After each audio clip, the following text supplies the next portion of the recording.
Lucas capítulo 17. Lucas 17.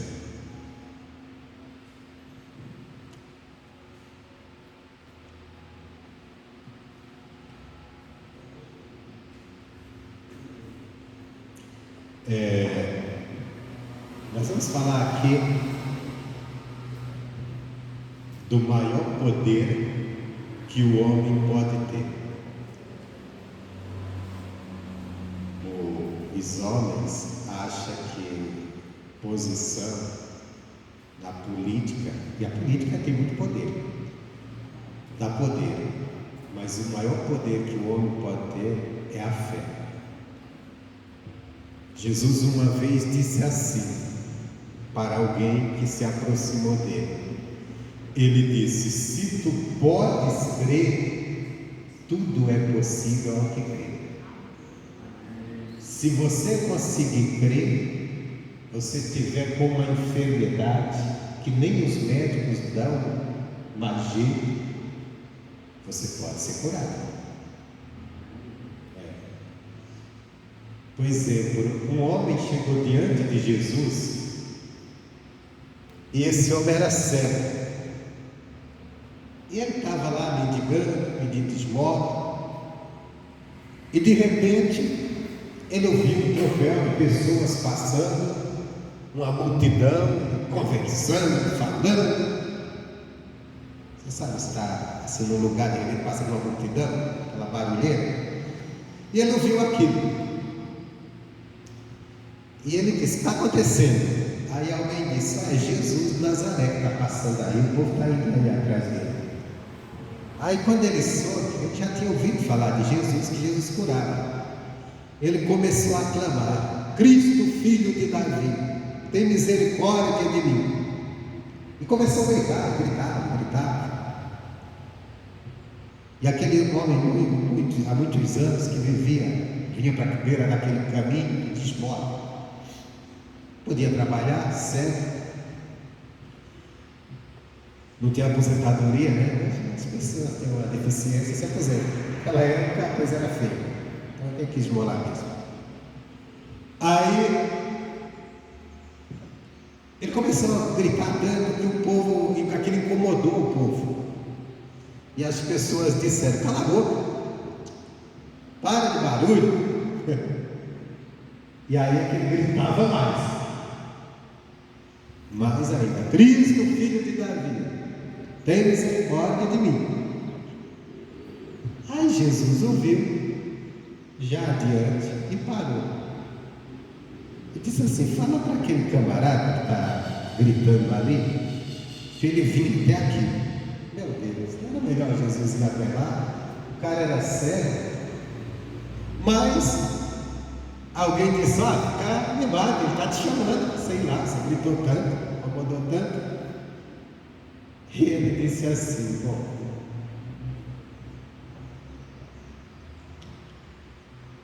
aí ele foi, despejou a capa e vai até Jesus. E quando ele chega até Jesus, aquele cego,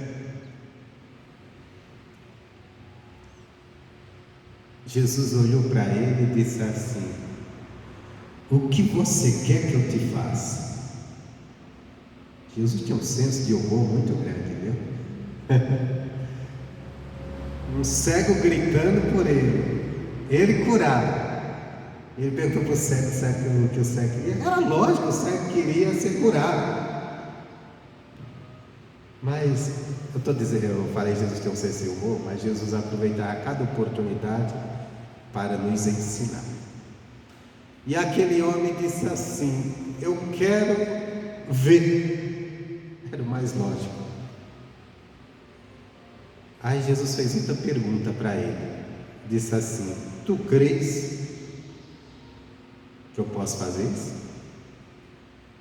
E ele disse assim: eu creio. Aí Jesus disse: então seja feito segundo a tua fé. Então o poder da fé não era o poder que estava em Jesus, porque todo o tempo o poder estava sobre Jesus, e ele passou sobre aquele homem, e aquele homem continuou cego. Mas Mas agora ele chega diante de Jesus e Jesus diz assim: você pode crer?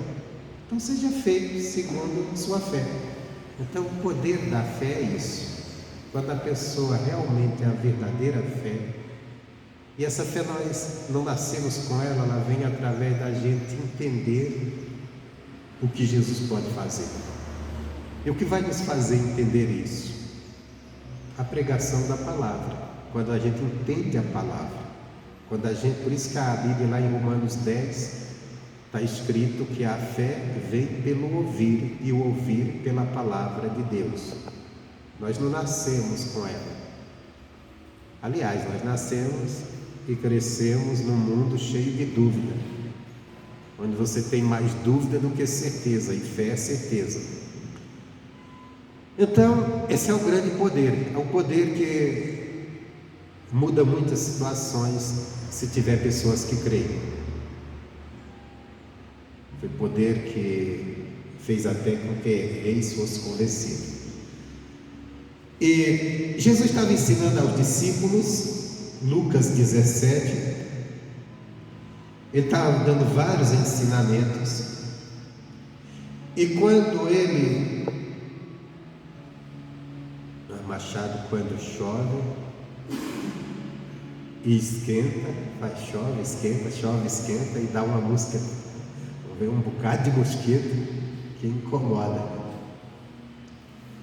Aí tem um aqui que está enchendo a paciência. Você viu aquela frase que diz: boca fechada não entra mosquito? O pior que eu tenho que falar, a boca tem que estar aberta. Corre o risco de entrar um mosquito.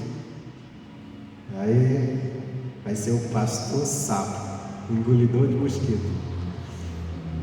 Bom, mas vamos lá. Então Jesus estava ensinando, e à medida que ele ensinando, os apóstolos foram aprendendo. E aqui no versículo 5 diz assim: e disseram então os apóstolos ao Senhor. Você veja que aqui não foi um apóstolo, mas sim os apóstolos. Então foram todos. Acrescenta-nos a fé. Jesus estava falando da grandeza da fé, da importância da fé para vencer. Os discípulos viram o quanto era importante, e eles disseram: então nós queremos isso.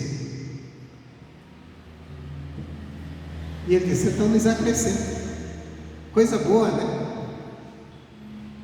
Imagina, você hoje veio à igreja, você tem um bocado de problemas para resolver, e você sabe que com fé você resolveria. Aí você diz: então Deus me acrescenta a fé.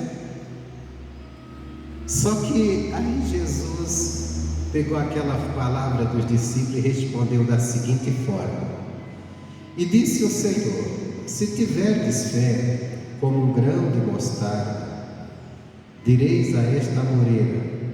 Então tinha ali uma planta, uma árvore, uma moreira: desraiga-te, arranca-te daqui e planta-te no mar, e ela vos obedeceria. Olha o poder da fé. Seria capaz de remover aquela árvore e plantar no mar, se tivesse tamanha fé, né? Porque, que fé! Nunca aconteceu isso, né? Verdade? Se vocês tivessem, aí fala, fé como um grão de mostarda. Eu poderia pegar aqui esse grão de mostarda. Muitos pregadores já pregaram mensagem dando explicação do que ele quis dizer com um grão de mostarda, até muito boa, muito bonita a explicação, mas eu quero ficar no literal da coisa, naquilo que ele falou, da forma literal, sem sair. O grão de mostarda ele é muito pequeno, depois se torna uma grande árvore e produz mais vários grãos. Então eu vou ficar no pequeno mesmo, né? Até porque, se você der uma olhada em Mateus 17, 20,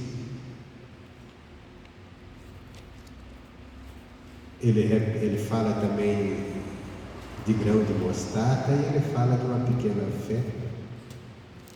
Então não quero filosofar em cima disso aqui, eu quero pegar como está, porque na verdade isso é uma coisa meio ilustrativa, não é algo para se apegar tanto. No Mateus 17, 20, os discípulos também, eles não conseguiram expulsar um demônio de uma criança, de um jovem, e depois eles perguntaram a Jesus por que não puderam expulsar aquele mal. E Jesus respondeu assim, e disse-lhe Jesus lhe disse, por causa da vossa pouca fé.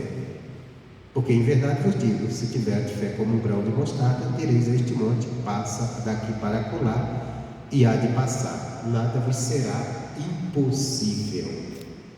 Então eu não vou querer acrescentar aqui, não, porque ele quis dizer isso e aquilo, explicar, não. Eu vou ficar no literal. O literal é pequeno mesmo.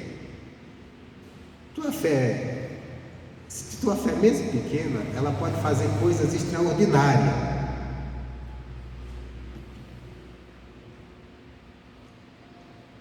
Aí ele diz assim, aí ele começa a dar a explicação. Vamos lembrar do pedido dos versículos, dos discípulos, dos apóstolos. Acrescenta-nos fé.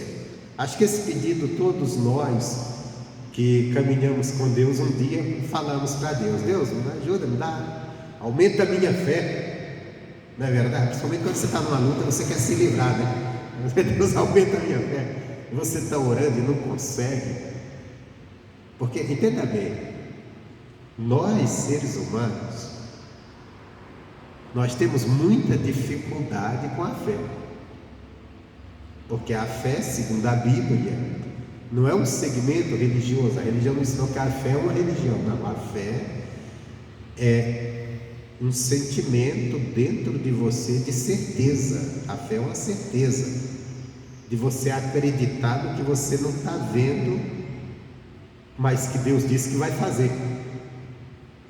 Isso é fé. Imagina que é uma dificuldade. Imagina que eu estou cheio de dores. Está amarrado. Mas que eu esteja dor, eu vou no médico, o médico diz, olha, você está morrendo, você tem uma doença assim, assim, assim, e a palavra de Deus diz que eu estou curado. Em quem eu vou acreditar? Logicamente que eu vou acreditar no médico. Por quê? Porque o médico falou algo que eu estou sentindo e ele estudou para aquilo. Só que Deus não precisa nem estudar, Deus já sabe das coisas. Ele está dizendo, Deus está curado. Só que para mim, para essa cura que Deus fala se manifestar no meu corpo, eu tenho que crer na palavra de Deus, eu tenho que ter fé, ter certeza que o que Deus falou vai cumprir. Aí que entra o nosso lado humano, a dificuldade de ter fé. Porque o meu lado humano, ele vai analisar toda a situação pelos meus 5 sentidos. Quais 5 sentidos que nos governam? Visão, audição, tato, paladar e o outro. Visão, audição, tato, paladar, audição, olfato. Isso, verdade. Me lembrou, estava esquecendo. Você sente um cheiro de alguma coisa, você sabe que tem ali algo errado. Você leva algo à boca, você sabe se é ruim ou bom, você tem certeza. Alguém disser, olha, isso é muito bom, você diz, não, já provei, não presta. Você tem certeza, não é verdade? Alguém tenta te convencer, é bom, você diz, não é.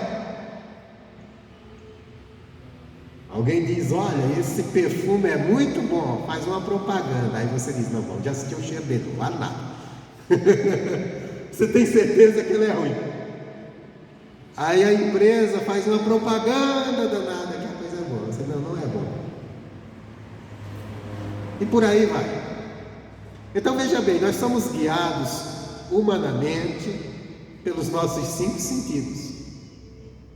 E é bom para nós, mas quando chega no quesito fé, isso nos atrapalha. Porque no quesito fé só resta um sentido desse, de ouvir. A gente ouve a palavra E aí vai escolher se crer nela ou crer no que às vezes estamos sentindo ou no que estamos vendo, porque às vezes o que estamos vendo não é nada, o quadro que está na nossa frente não é nada bonito. Você imagina uma pessoa que está desempregada, endividada, passando uma luta tremenda, e alguém diz assim: olha, você é próspero, Deus já te abençoou com a prosperidade. A pessoa diz: como? A miséria então me encontra? Prosperidade é essa? Mas prosperidade não é em si o bem material, é a bênção de Deus sobre você para você adquirir o bem material. Porque a Bíblia fala de um homem muito próspero, diz que ele era próspero. José, filho de Jacó, a Bíblia diz que ele foi preso, estava na prisão, como escravo ainda, e a Bíblia diz: mas José era próspero. Aí eu falei: que prosperidade danada é essa? Cara preso, escravo, mas é que ele tinha a bênção de Deus, e com aquela bênção de Deus, ele iria encontrar graça diante de pessoas grandes, que iria fazer ele vencer na vida.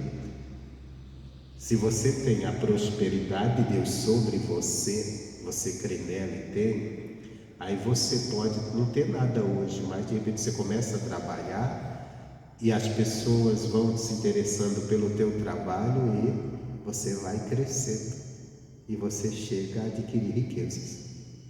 Amém, Jesus? Isso é prosperidade. Bom, mas voltando aqui da fé. Aí Jesus começa a falar para ele. Aí Jesus diz: e qual de vós terá um servo a lavrar, o apacentando, e voltando ele do campo, lhe diga: chega-te e assenta-te à mesa? E não lhe diga antes: prepara-me a ceia, singe-te e serve, até que tenha comido e bebido, e depois comerás e beberás tu. Olha que coisa séria, hein? Eles disseram: acrescenta-nos fé.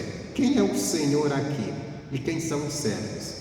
Jesus é o Senhor, os servos são os discípulos. O Senhor é Deus, nós somos os servos. Aí eu chego para Deus e digo: Deus, me acrescenta fé. Aí Deus diz: o que você fez para mim te acrescentar fé? Porque o que Jesus está dizendo aqui? Que o servo, para receber as coisas, ele tem que fazer sua parte. Todos nós queríamos, de uma hora para outra, que Deus nos fizesse gigantes na fé. Porque como gigante na fé, você ia fazer muitas coisas. Agora, você imagina um gigante na fé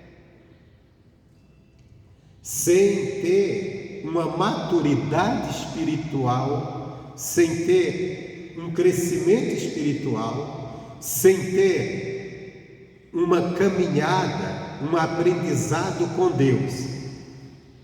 Que desastre não seria?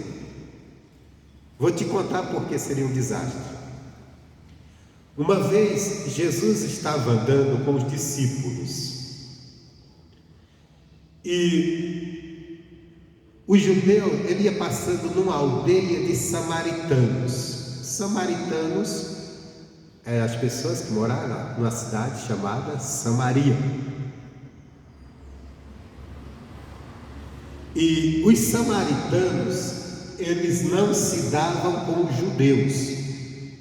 Os discípulos de Jesus eram judeus. Jesus era judeu, nasceu judeus porque nasceram da descendência de Judá. Jesus nasceu em Belém, que pertencia a Judá.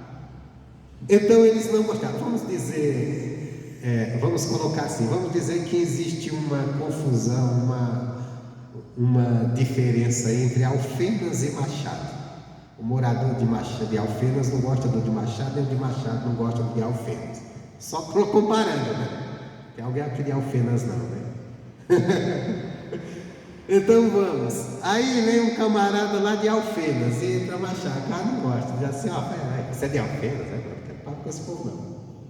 Tá igual aquela briguinha que existe, carioca paulista, né? Mas não existe tanta briga, né? Mas o carioca, por se achar muito esperto, acha que o paulista é um bobalhão. O paulista acha que o carioca é muito malandro.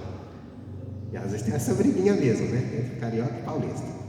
Essa confusãozinha. Ah, você é paulista, ah, você é carioca. Tudo bobagem, né? No Nordeste, acho que tem uma rivalidadezinha. Não sei se tem, mas uma vez eu estava lá, quando eu estava em Fortaleza, uma vez um camarada chegou para mim e perguntou assim: olha, você é de onde, pastor? Eu falei: eu nascido em Pernambuco. Tinha ido de São Paulo, mas nasci em Pernambuco. Sou de Pernambuco. Ele disse assim: olha, todo pernambucano é falso. Ele me acusou de falso na cara. Não gosta de pernambucano. Eu falei: pô, então tá feio. Eu não sei se todo cearense tem essa visão dos pernambucanos, não sei. Sei que aquele ali tinha. Mas deixa pra lá. Às vezes existem essas rivalidadezinhas.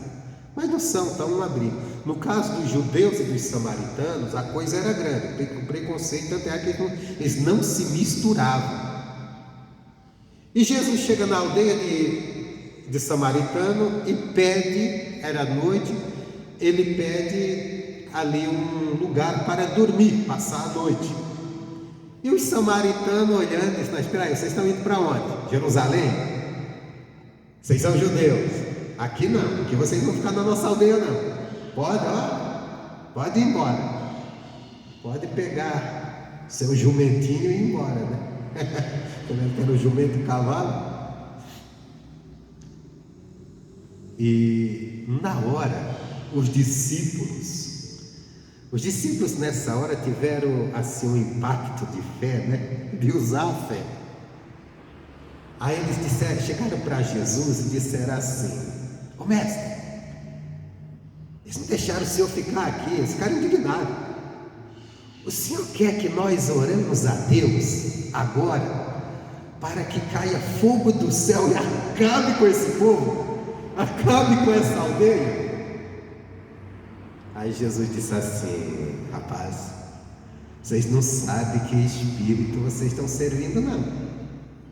Eu não vim destruir os homens, eu vim salvá-los. O que eu quero dizer, uma pessoa cheia de fé, cheia de fé, mas sem crescimento espiritual, sem comunhão com Deus, ela iria fazer muita coisa ruim com o poder da fé. Os discípulos até se espelharam lá no passado, no Velho Testamento, porque no Velho Testamento Elias orou e desceu fogo do céu e consumiu um exército, uma tropa do exército do rei inimigo. Só que o Velho Testamento tinha uma coisa: o homem buscava vingança. O ensinamento do Evangelho da Graça é: não vos vingueis. É um ensinamento. O Velho Testamento tinha uma diferença, porque a aliança ali era uma lei, onde o homem, Deus dava autoridade para o homem exercer autoridade sobre o outro e resolver as coisas ali. Tanto era que alguns pecados eram punidos com apedrejamento.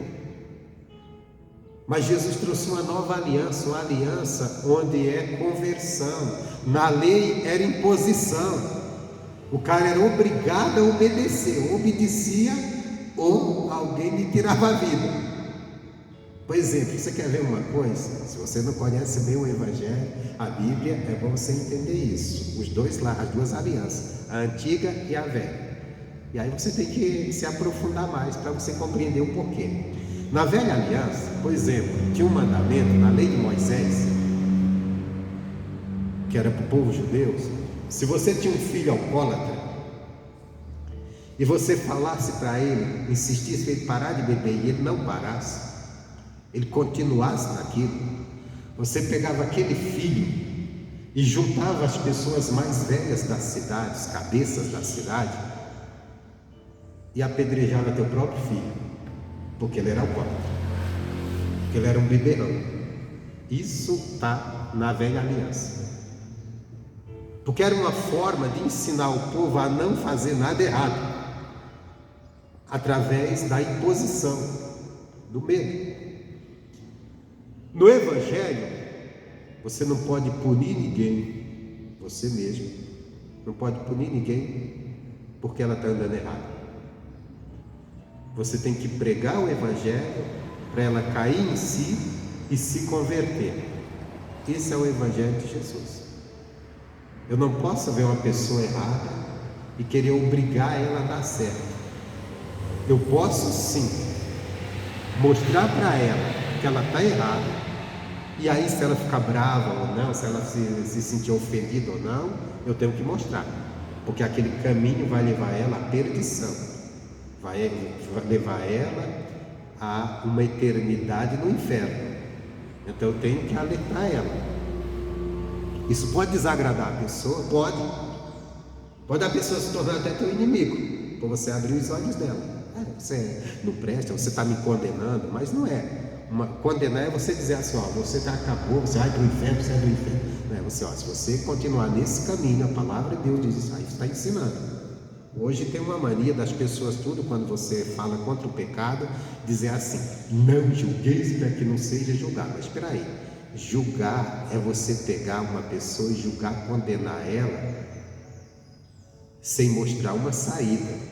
Dizer, você já está condenado. Por exemplo, uma pessoa está vivendo na bebedice. A Bíblia diz que os alcoólatras não entrarão no reino dos céus. Então eu tenho que alertar ela que está no alcoolismo, olha, para com isso, sai disso, que você vai perder salvação. Deus tem salvação para você, mas nesse caminho não. Eu não posso dizer para ela, ó, você já é um filho do inferno. Aí eu estou condenando, né? Eu estou batendo o martelo, isso é julgamento. Agora eu alertar que ela está errada e aquilo vai fazer, naquele caminho ela vai se condenar, eu tenho que alertar. Só que para muitos que não querem que alguém condene o seu pecado, porque nós não podemos condenar o pecador, mas nós temos que condenar o pecado, seja ele qual for. Então, que não querem, então elas vão dizer que você está julgando, vão criar um bocado de coisa, vão até usar a Bíblia contra você. Quer dizer, igual Satanás usou contra Jesus, querendo tentar Jesus.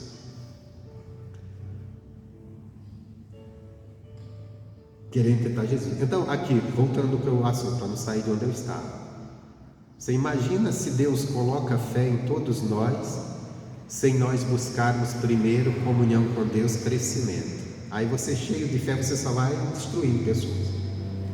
Alguém te contrariou, aí você já cheio de fé, eu determino pela minha fé, esse camarada morto agora, e crendo vai acontecer. Deus não vai deixar isso acontecer. Por isso que ele disse assim, olha, se você tem um servo e ele estiver trabalhando, e quando ele chega do trabalho, você não vai dizer para ele sentar mesmo, você vai dizer assim, serve-me primeiro. O que Deus está dizendo aqui? Você quer algo de mim? Você quer que eu te acrescente a fé, ou discípulo, ou apóstolo? Então começa a se envolver cada dia mais com Deus. Começa cada dia mais a dar atenção. Por isso que quando Jesus se transfigurou e os discípulos ficaram empolgados com aquela visão, Deus lá dos céus falou para eles de meio de uma nuvem, este é meu filho amado, a ele ouvi. Em outras palavras, aprendam com ele. Ele está aí para ensinar vocês. Então aqui está o Evangelho para nos ensinar. Você quer ser uma pessoa cheia de fé? Então busque crescimento espiritual.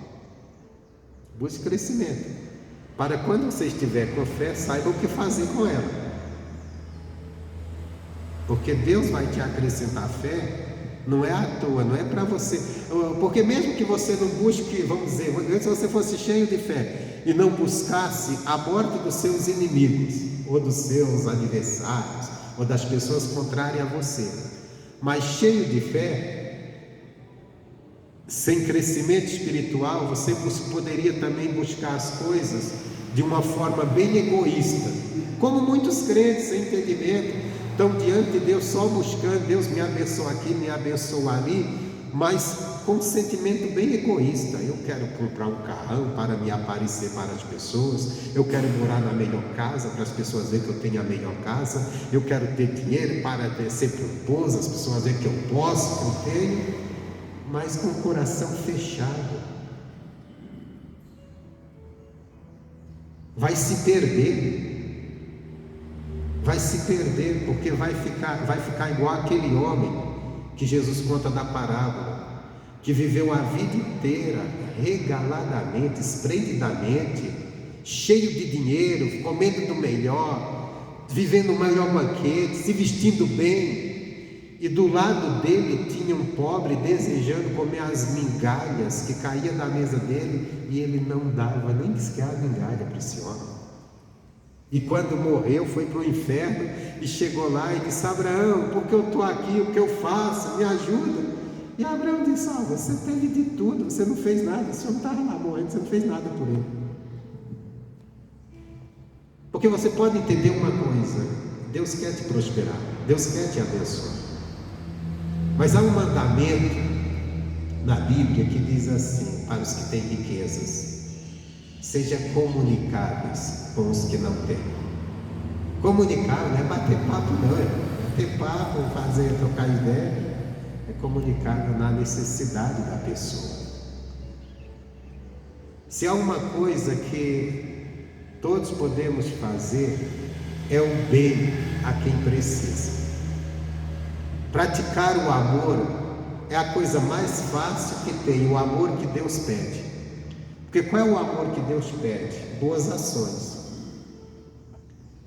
E às vezes está do nosso lado pessoas necessitando.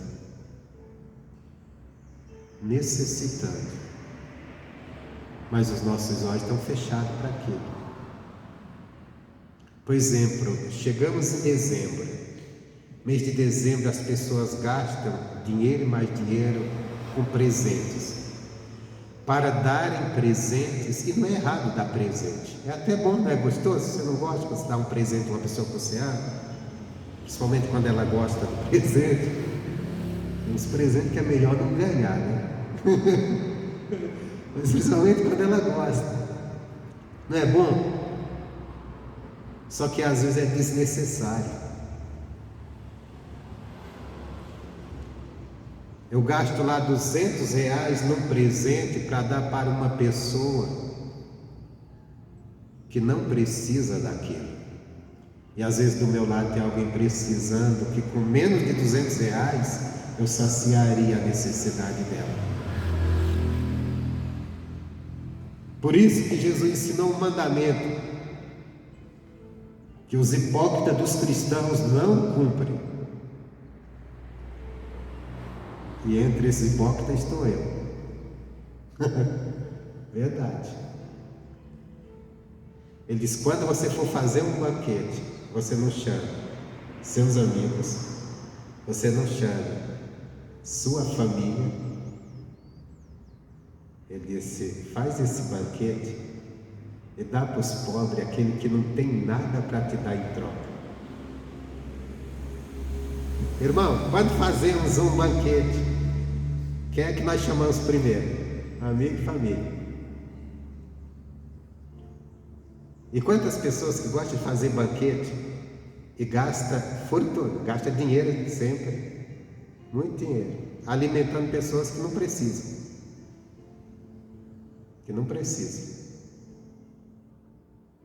E às vezes o outro está necessitado do lado, às vezes o próprio vizinho, e ele não é capaz de dar nem um saco de arroz para o cara comer. Não é verdade? Jesus não disse que você tem que sair trabalhando e dando o que é teu para todo mundo, não é isso. Ele disse: tem pessoas necessitadas, e quando você tiver que fazer algo por alguém, faça para suprir uma necessidade. Nós fazemos mais para aparecer, porque vamos dizer que hoje eu falar assim: quer saber, eu vou fazer hoje no almoço na minha casa e vou chamar uns amigos para se deliciar. Eu vou dizer, vou chamar vamos dizer aqui, o Nilson e a Ketri para almoçar hoje na minha casa. Vocês querem ir lá? Vou chamar lá. O Nilson e a Kathleen. Aí eu falo assim, mas espera aí, eu chamei os irmãos, então eu tenho que fazer um almoço especial. Já sei, a Kathleen gosta de comer picanha, vou comprar uma picanha. Vou comprar até a melhor, para receber eles com honra. Vou comprar aquela picanha argentina ou Uruguai, custa R$150 um pedaço de carne desse tamanho. Eles não precisam disso. Eles trabalham, se eles quiserem comprar, eles compram e comem. Mas eu vou fazer isso para eles por quê? Para me mostrar, ganhar deles a admiração. Pastor é bom, pastor é isso, pastor é aquilo. Só que talvez não, tem pessoas, e até que eu conheço, que com o dinheiro que eu vou gastar para fazer um almoço bom para dar para a Kathleen e o Nilson, eu poderia saciar a fome daquela pessoa até com menos. Não estou dizendo que eles não merecem um almoço, não. Mas eu estou dando um exemplo aqui para você. Estou dando um exemplo. Então, mas voltando aqui o caminho da fé. Então Jesus disse, olha, faz o seguinte. Você quer fé? Então primeiro trabalha por ela. Qual é o trabalho que Deus pede que nós trabalhamos para nós termos fé? Comunhão com Ele, congregue mais, leia mais a Bíblia, aprenda mais de Deus, para que você seja transformado, a sua personalidade, o seu caráter. O seu caráter hoje, ele é formado pelo que você aprendeu com a sociedade com quem você vive. Começou lá com os seus pais, que você aprendeu com os seus pais, e coisas que você foi aprendendo na vida. Isso foi formando a tua personalidade, teu caráter. Ele precisa ser transformado através do que você aprende com Deus. Porque quando o meu caráter, a minha personalidade, a minha natureza, ela estiver em conformidade com Deus, então eu estou pronto para crescer na fé, porque eu vou usar essa fé para o bem, para aquilo que agrada a Deus. Se o meu caráter, se a minha personalidade, se a minha natureza, ela ainda está muito humana, formada pelo que eu aprendi humanamente, então, e eu estiver cheio de fé, eu posso usar essa fé só para benefício próprio. Só para benefício próprio. Então, por isso que Jesus estava dizendo, imagina os discípulos, se você vê os discípulos depois que eles crescerem espiritualmente, a maneira deles agirem é outra. O próprio Pedro, quando Jesus foi preso, sabe o que Pedro fez? Pedro pegou uma espada e tacou na orelha de um camarada que estava prendendo Jesus. Arrancou a orelha. Imagina esse Pedro cheio de fé naquela hora. Ele ia orar para destruir aquele povo. E não tinha que acontecer aquilo. Jesus tinha que ser preso para nos trazer salvação. Só que esse mesmo Pedro, depois ele cheio do Espírito Santo, é um Pedro que é perseguido, é um Pedro que chega a ser preso, até apanhar pelo Evangelho, e continua pregando o Evangelho, não revidando e fazendo bem. O que aconteceu com Pedro, a maneira quanto ele andou com Jesus, o quanto ele aprendeu com o Espírito Santo, ele foi sendo mudado, transformado. Aí esse mesmo Pedro, que um dia queria arrancou a orelha de alguém, queria arrancar a vida, resolver na espada, esse mesmo Pedro era um Pedro que estava sendo usado por Deus depois, cheio de fé, para ressuscitar uma pessoa que morreu, para curar um paralítico que vivia esmolando na porta do templo. Então, por isso que Jesus está dizendo, vocês querem que eu acrescente fé? Eu não vou acrescentar fé assim à toa. Então vocês trabalhem por isso, vocês buscam. Quando eu vejo que vocês estão me servindo, que vocês estão fazendo o que eu quero, agindo como eu quero, aí eu vou sim, vou trabalhar a fé de vocês, vou dar, porque a fé, ela não é nossa, ela é um dom de Deus, é uma dádiva de Deus. Então eu vou dar a fé para vocês. Mas por enquanto, deixa vocês com esse pouquinho aí, apenas para ir se apegando e aprendendo. Mas para crescerem mesmo, ser acrescentada, então trabalha a tua vida com Deus, tua comunhão, tua intimidade. E é isso que nós precisamos fazer todos os dias. Se você não tem uma Bíblia, compre uma Bíblia, comece a ler todos os dias. Pastor, está meio difícil, a Bíblia está cara. Baixa no celular, se você tem um celular, baixa. Começa a ler dali o livro de Salmos, Provérbios, os Evangelhos, Marcos, Mateus, Lucas, João, Mateus, Marcos, Lucas, João, na sequência. Começa a aprender de Deus, vir à igreja, congregar, aprender, para você ir crescendo o seu, vamos dizer, a sua natureza ainda sendo mudada. Sua natureza é muito humana, ainda é muito sua, é muito você.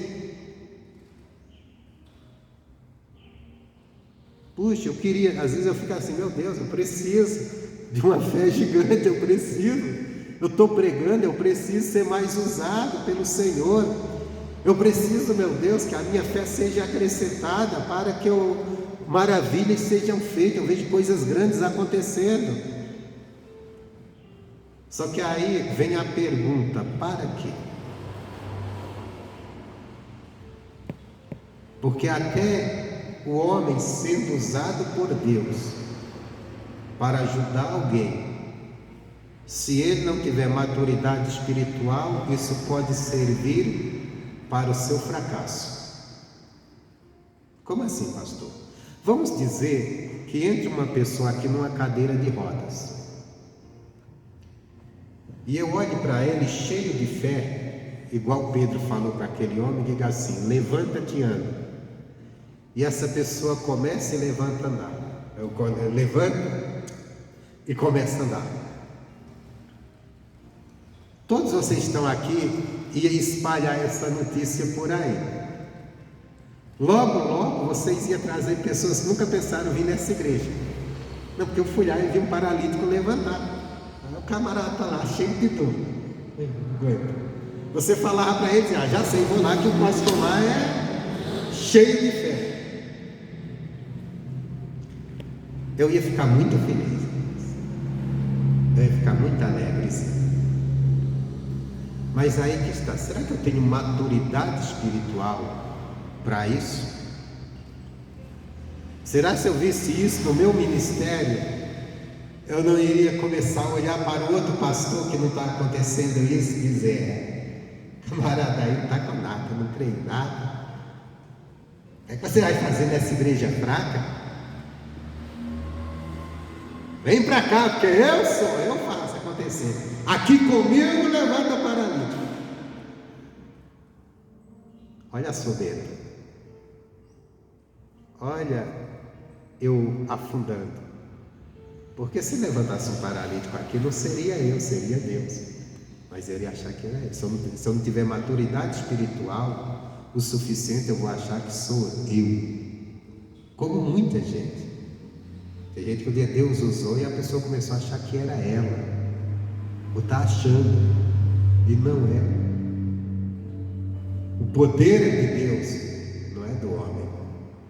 O homem pode ter um dom grandioso, ser usado no dom, mas o dom não é dele, o dom é de Deus, foi Deus que deu. A Bíblia deixa bem claro: não há nada que um homem receba que não seja Deus que lhe deu. O dom é isso.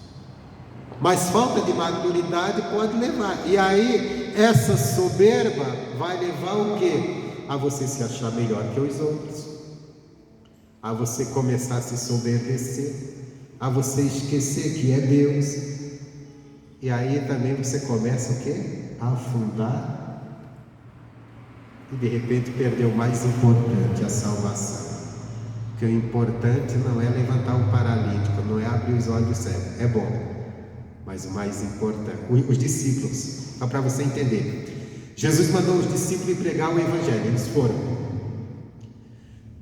Aí Jesus disse assim: olha, vocês vão curar os doentes, vocês vão expulsar demônios. Eles fizeram tudo isso. Quando eles voltaram alegres, felizes, e falaram para Jesus: olha, até os demônios se sujeitam a nós, a gente manda eles sair, tudo feliz, alegre. Jesus disse: pode parar aí.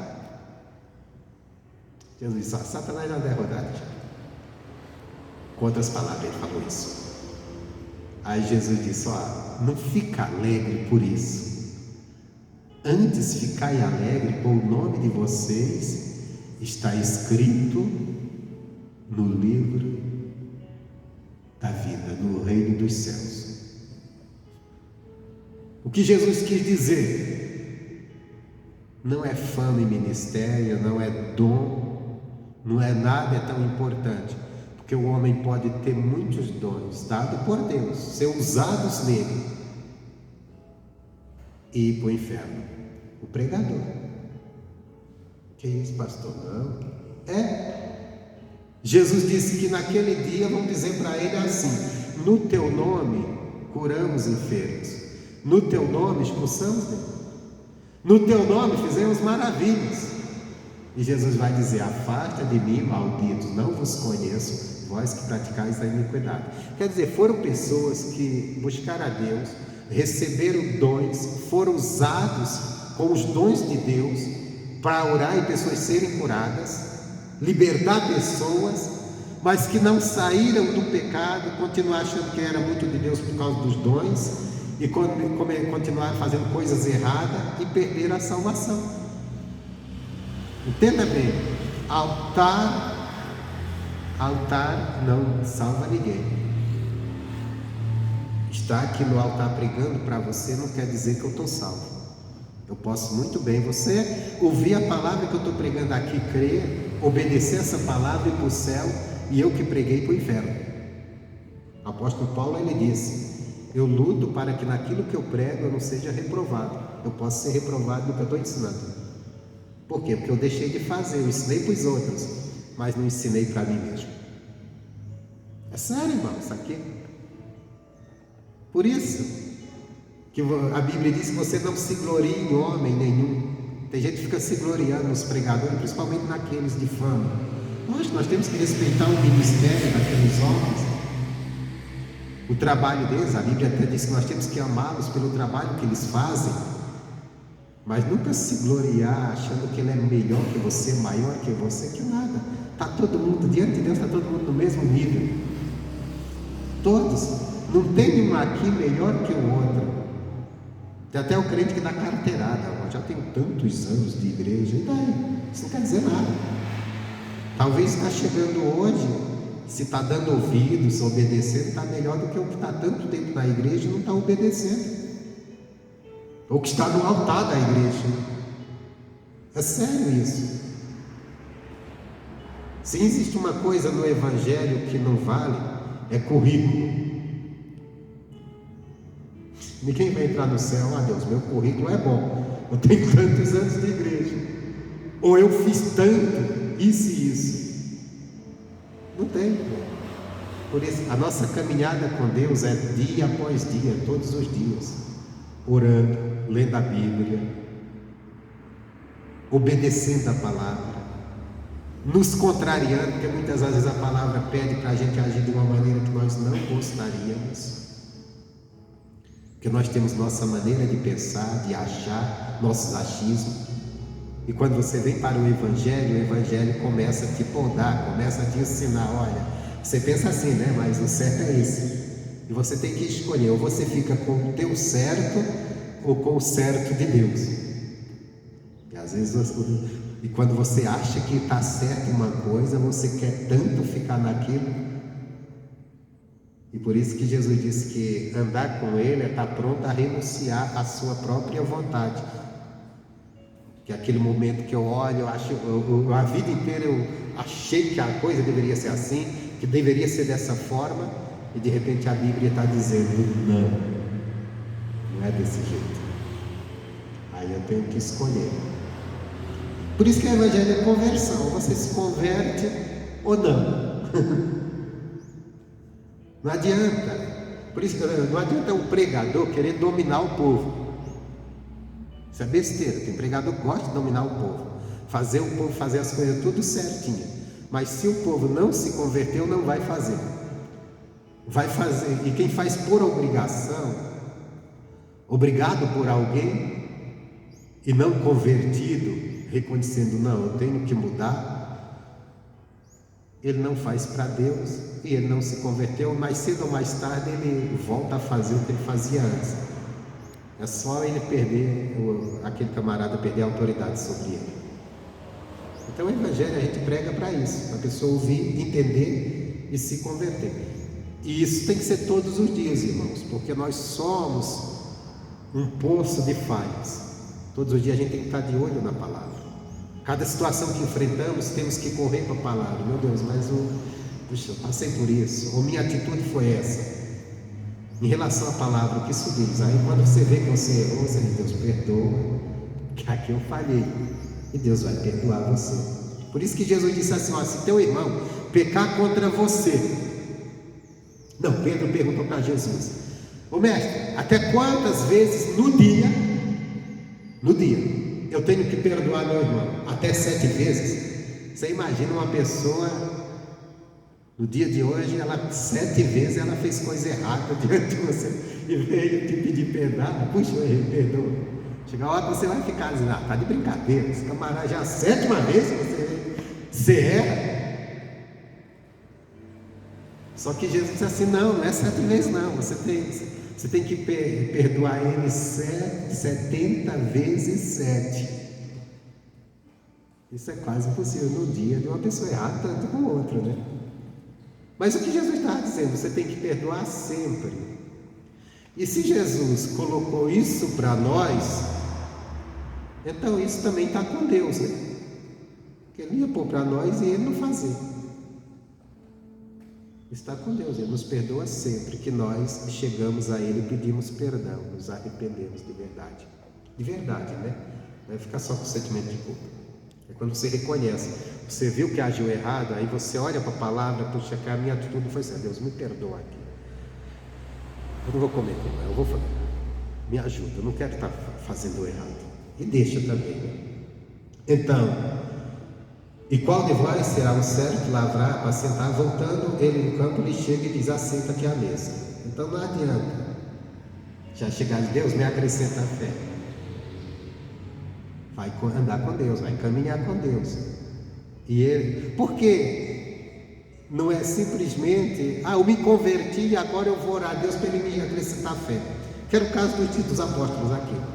Não, Jesus está dizendo, vai andar com Deus, vai caminhar com Deus. À medida que você for caminhando, for compreendendo as coisas de Deus, o teu caráter vai sendo moldado, o próprio Deus vai te acrescentando essa fé. Ele vai, na tua caminhada, você vai crescendo na caminhada. Amém, Jesus? Até a segunda carta de Pedro, deixa eu ver aqui.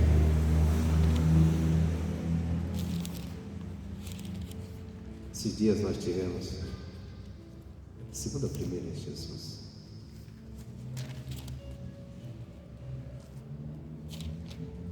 Acho que é a primeira. Primeira carta de Pedro, capítulo 2, que ele diz assim: desejai afetuosamente, como meninos novamente nascidos, uma tradução que diz como recém-nascidos, o leite racional não falsificado, para que por ele vades crescendo. O leite aqui racional é o entendimento da palavra de Deus. E ele diz que nós devemos desejar como um bebê deseja o leite materno. E olha, é interessante, né, que a criança nasce e ela não sabe de nada. O que um recém-nascido sabe? Mas tem uma coisa que ele sabe encontrar, é o seio da mãe para mamar. Porque ele deseja tanto que ele encontra. Então, se a gente desejar tanto o entendimento, a compreensão da palavra de Deus, nós vamos estar sempre buscando. E para quê? Para que nós venhamos crescer. Crescer o quê? Crescer espiritualmente. Alcançar a maturidade espiritual. Para que venhamos, porque à medida que você vai crescendo espiritualmente, que você vai crescendo na compreensão das coisas de Deus, você vai moldando também a sua personalidade, a sua maneira de pensar, a sua natureza. Você vai moldando. Porque nós somos criados, por exemplo, eu fui criado no meio de um povo idólatra, adorando ídolos. Meus pais eram idólatras. Então, qual que era a minha personalidade?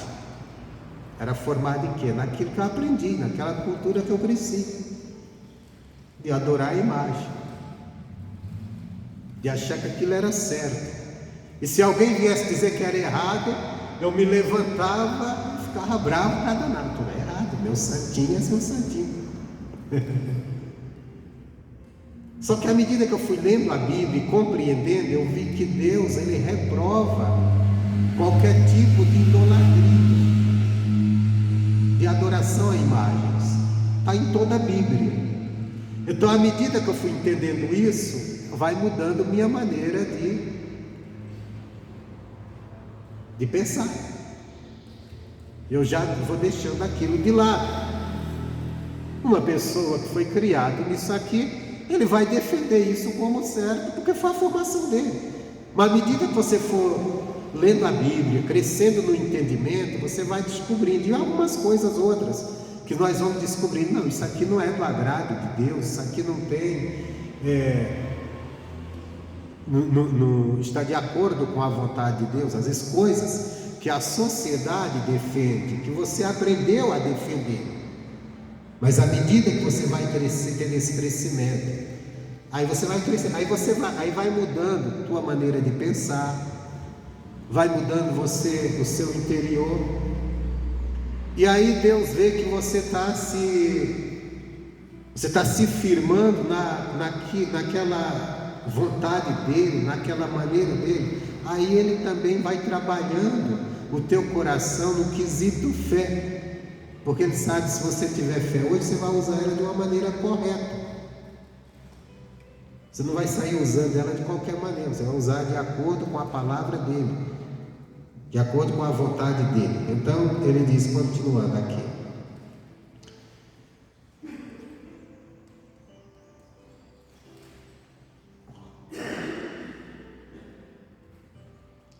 Ele diz, não diga antes, preparaceis e disser, porque até que tenha comido, bebido, e comerás e beberás tudo. Aí ele diz, porventura dá graças a tal servo, porque fez o que foi mandado? Creio que não. Assim também vós, quando fizerdes tudo o que for mandado, dizeis, somos servos inúteis, porque fizemos somente o que devíamos fazer. Aqui Jesus fala de maturidade, né? E fala disso, olha, os discípulos, eles andavam fazendo o que Jesus mandava. Jesus disse, vocês têm que chegar a um ponto maior, porque vocês podem, à medida que vocês crescerem espiritualmente. Quando Ele diz, quando fizerem tudo o que vos mandar, se você ler na Bíblia, você vai ver o que Deus manda para nós fazermos, não é coisa impossível. Se você pegar, por exemplo, os 10 mandamentos, não matarás, não roubarás, não levantarás falso, quer dizer, aquelas coisas, não farás isso, são coisas que não é difícil de fazer, é só não fazer. É muito fácil. Não roube, não mate, não cobiça o que não é teu. Mas tem outros mandamentos, depois você pode ler em casa. Você pegar a 1 Tessalonicenses, que é mandamento para a igreja, de 1 a 12, você vai ver coisas ali que é orientada a igreja a fazer. Deixa eu pegar aqui para ler, é que eu já estou bem, nessa pregação estou bem esticado, não queria esticar mais. 1 Tessalonicenses,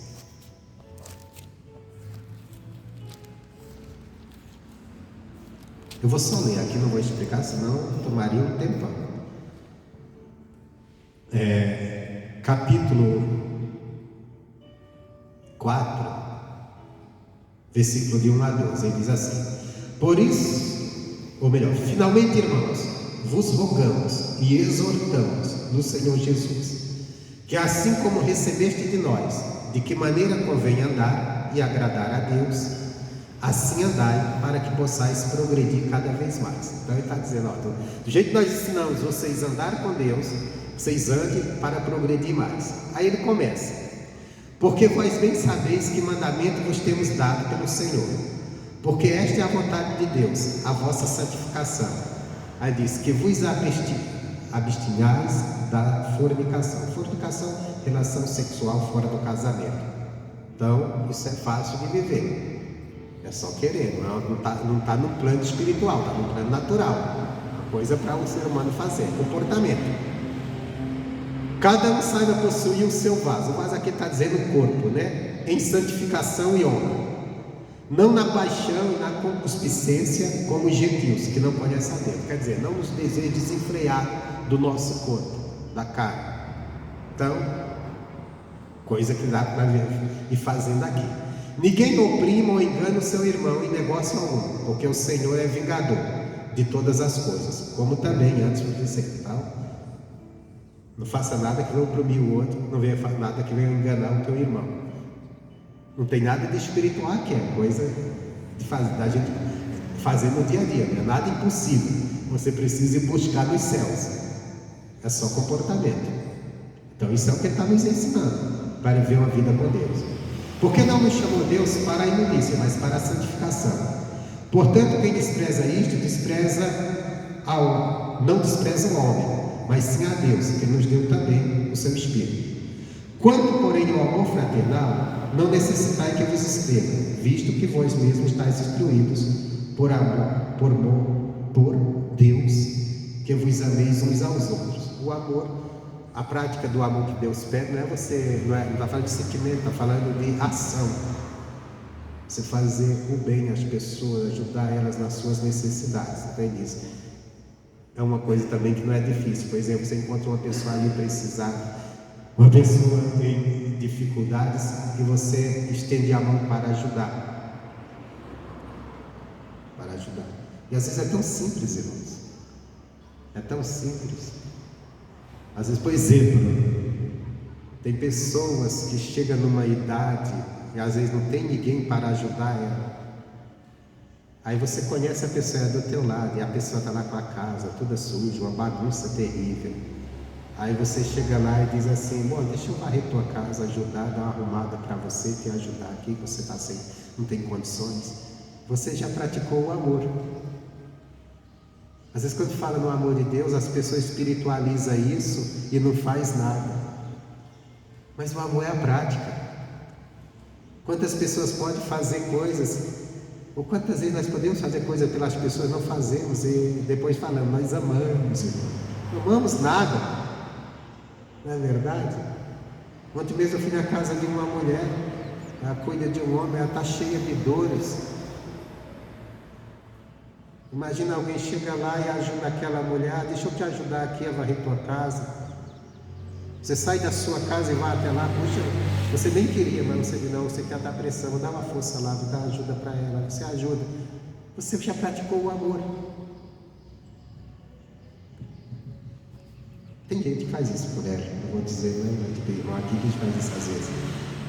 Mas é prática do amor, então é simples.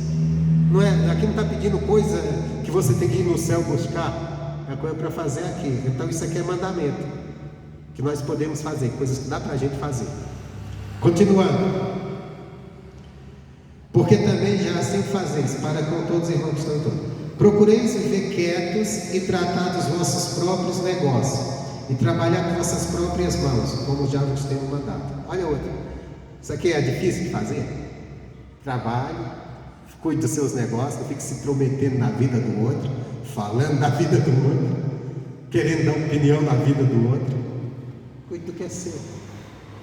Trabalhe com suas mãos. Aí diz aqui: para que andeis honestamente para com os que estão de fora e não necessiteis de coisa alguma. Então, se você estiver fazendo isso aqui e andando em santidade, você está cumprindo os mandamentos. Aí você chega lá no final, aí você tem a salvação. Isso fazendo tudo dentro de uma fé viva em Cristo. Aí você tem a salvação. Mas você vai olhar para trás e você vai dizer assim: poxa, eu fui um servo inútil, porque eu poderia ter feito mais. Mas não é Deus que vai te considerar inútil, é você que vai se achar. Porque você sabe, se você se envolvesse mais com Deus, você poderia fazer mais. Por exemplo, a pessoa que você foi lá na casa e ajudou, se você se envolvesse mais com Deus, e com uma fé mais gigante, cheia de fé, você poderia orar por ela e ela ser curada, e ela não precisar que você fosse ajudar novamente. O que está desempregado, você deu a cesta básica e é um mandamento. Você cheio de fé, você poderia orar e Deus abrir as portas e ela não precisar mais de você. Então, o fazer mais é que, se nós desenvolver com Deus e aprender com Deus, nós podemos praticar tudo isso e fazer ainda mais, ser usados por Deus para fazer coisas grandes. Vou encerrar com Daniel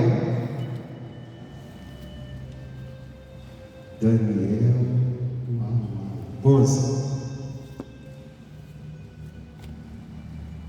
Daniel 11.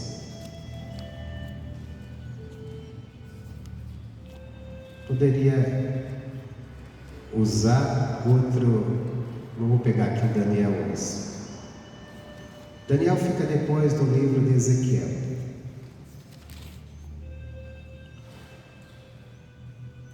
Daniel 11, versículo 32. Eu vou pegar aqui só a parte B do versículo. Não, vou pegar ele todo, mas eu vou ficar com a parte B. O versículo todo diz assim: e aos violadores da aliança com Deus, ele com lisonja perverterá. Isso aqui era alguém que iria invadir ali a nação do povo de Israel, iria fazer com que pessoas deixassem a aliança com Deus e fosse pervertido pelas suas ideias. Ele diz: mas o povo que conhece a seu Deus se tornará forte e fará proezas. O que é proezas? Proezas são feitos extraordinários que a pessoa não é capaz de fazer por si mesma, só em Deus que ela é capaz. A fé nos leva a fazer proezas. Por exemplo, quando o Pedro disse para um paralítico: levanta e ande, ele levantou e andou, isso é uma proeza, porque nem todo mundo é capaz de fazer isso, só em Deus que o cara faz. Então quer dizer, há uma parte dos mandamentos de Deus que nós podemos cumprir ela naturalmente, e elas vão nos mostrar que nós estamos andando com Deus, e vai nos trazer a salvação, a vida eterna. Só que nós vamos dizer: como eu fui inútil, eu poderia ter feito mais, eu poderia ter me envolvido mais com Deus e cheio de fé fazer proezas. Amém, Jesus? Bom, fica aí essa palavra, já